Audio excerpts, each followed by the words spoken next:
सकती हूँ कि आपके दिल दोस्तों में लास्ट तक मोदी जी देखना, और मजा बीजेपी के आएगा। लिए काफी वीडियो लगाव बने है। रहे। समाजवादी पार्टी और सहित चैनल पर संपूर्ण नए विपक्ष आए ने हो मुद्दा उठाया तो कि फॉलो इससे करें। नॉर्थ के स्टेट्स ज्यादा स्ट्रांग हो जाएंगे और साउथ के लास्ट स्टेट्स में देखना, कमजोर हो मजा आएगा। जाएंगे, और बीजेपी की शकुनी चाल का खुलासा किया तो बीजेपी के मंत्री, कानून मंत्री कहे नहीं नहीं नहीं नहीं 815 होगी, इनके एक मंत्री आए वो कहने लगे नहीं नहीं नहीं 815 होगी, और शाह जी बोलते 816 होगी। ये क्या खेला, मतलब क्या घर की खेती है कि जहां चाहो जैसे भी बढ़ाते रहो? ठीक है, रूपाली पाटिल।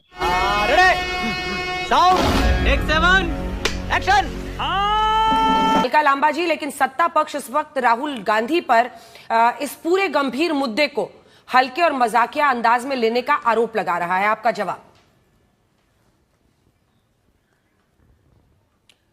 अंजना जी, मुझे पहली बार मौका मिला, मैं आज पहली बार संसद में उपस्थित थी, गैलरी में बैठ के श्री राहुल गांधी जी के पूरे भाषण को मैंने सुना। उनके भाषण को सुनने और समझने की अकल और समझ भाजपा की इस सांसद जो कह रही थी कि वो कहानियां सुना रहे थे, वो कहानी क्या थी ये बिल्कुल राजनाथ सिंह जी को, स्पीकर ओम बिरला जी को, किरण रिजिजू को और सामने बैठे सांसदों को समझ आ गई थी। उनका रंग उतरते हुए मैंने सदन में देखा है। पहले तो बहुत मजे में, हंसी में राहुल गांधी जी की जो वो मैजिशियन, वो जादूगर कहानी, और अंत में उसका जादू नहीं चला और किस तरीके से वो फंसता है और अपने आप को बचने की कोशिश करता है, सब समझ गए। ये तो लेने के देने पड़ गए।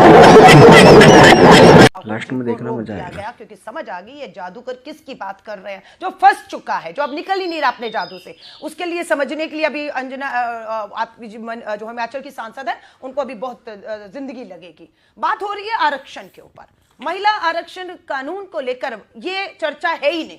वो तो 2023 में, अंजना जी आप भी जानती हैं, 2023 सितंबर में पूर्ण बहुमत से विपक्ष ने मिलकर पास करवा दिया है। धोखा तो इन्होंने दिया, पास कर दिया, नोटिफाई नहीं किया। नोटिफाई कब कर रहे हैं? 30 महीने के बाद आज सदन में नोटिफाई कर रहे हैं उसको। उस समय क्यों नहीं किया? हमने तो कहा था 23 में पास किया, 24 में लागू कर दो। 543 सीटें हैं, उसी में 33% आरक्षण करिए, कोई शर्त परिसीमन की, आरक्षण जनगणना की छोड़ दीजिए, लागू कर दीजिए 24 में। क्यों नहीं किया आपने? आज 26 में जब चुनाव चल रहे हैं, मात्र चुनावों का श्रेय लेने के लिए बिना सर्वदलीय बैठक बुलाए, बिना सबको विश्वास में लिए आप विशेष सत्र बुलाकर हबड़ा दबड़ी में कर रहे हैं। औंधे मुंह आकर गिरेगा ये प्रस्ताव, देख लीजिएगा। कुछ ही घंटे आप भी बैठिए, मैं भी बैठ रही हूं, जितना मर्जी बहुमत की अकड़ हो, लेकिन ये जो एक परिसीमन बिल लाया जा रहा है, इसका महिला आरक्षण बिल से कोई लेन देन नहीं है। शर्म करो, शर्म। ये कहते हैं कि 2011 को हम बेस बनाएंगे जनगणना। सारंगी जी को भी एक बार दिखा दीजिए, बीजेपी की तरफ से सांसद आए। जनगणना नहीं होगी, अगर होगी तो उसे बेस बना लीजिए। 2026-27 की जातिगत जनगणना को बेस बना लीजिए। चुनाव तो 29 में ही होगा। अगर एक सेकंड अंजना जी, लास्ट, अगर ये कहते हैं आज अभी करना देर हो रही है, तो कह दीजिए 2027 का उत्तर प्रदेश, उत्तराखंड, गोवा और पंजाब का विधानसभा आरक्षण पे होगा। हम समर्थन करते हैं। ये नहीं कहेंगे ये ओबीसी बहनों का अधिकार मार रहे हैं। हम कह रहे हैं इस आरक्षण में SC ST जनरल महिलाओं को आपने अधिकार दिया है। ओबीसी महिला विरोधी सरकार है। क्यों ओबीसी बहनों का, पिछड़ी बहनों का अधिकार मारना चाहती है? हम खड़े हैं आपके साथ, आप लाइए ओबीसी बहनों को भी अधिकार दीजिए। ठीक है, अपराजिता सारंगी जी भी अब हमारे साथ जुड़ गई हैं। आपकी बात, आप कुछ भी बोलो, ये नहीं सुनने वाला। सीमन तो होना ही है, परिसीमन तो होना ही है 26 के बाद। ठीक है, परिसीमन तो होना ही है, और अगर 50% का फॉर्मूला सरकार देती है तो किसी राज्य के साथ अन्याय भी नहीं होगा। ऐसे में अगर एक सूरत बन रही है कि 29 में लागू हो जाए, तो क्या सबको फिर से साथ नहीं देना चाहिए? राइट।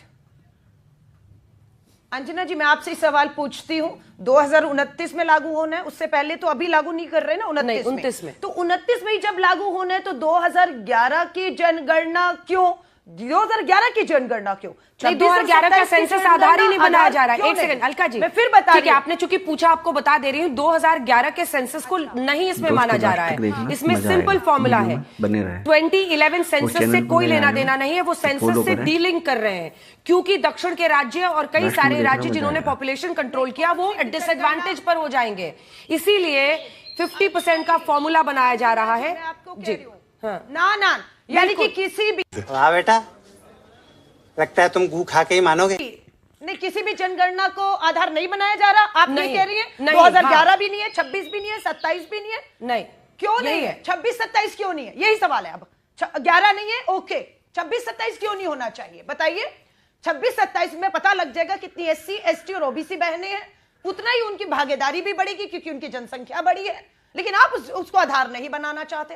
अब आपके मुताबिक 11 भी आधार नहीं है, 26-17 भी आधार नहीं है, कोई आधार ही नहीं है जनगणना का। बिना गिनती किए आप कैसे बंटवारा करेंगे सीटों का, संख्या के आधार